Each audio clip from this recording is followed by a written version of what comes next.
আলু ধনের তালু নারী, তুমি বিবাহের পর বানায়ে রাখিছ শাশুড়িকে কাজের মাসি।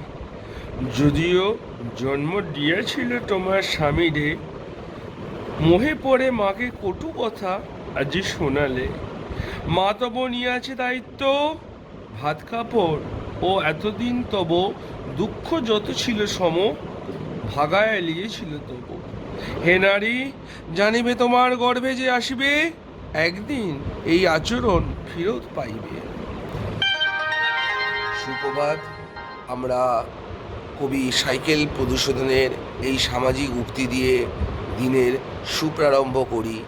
সকলকে জানাই শুভ দিন এবং সকল দিকে আশা কামনা করি যাতে তাহাদের চিন্তা উন্মুক্ত হয়ে শুভ বুদ্ধি তাদের সাথে বিরাজ করে। ধন্যবাদ।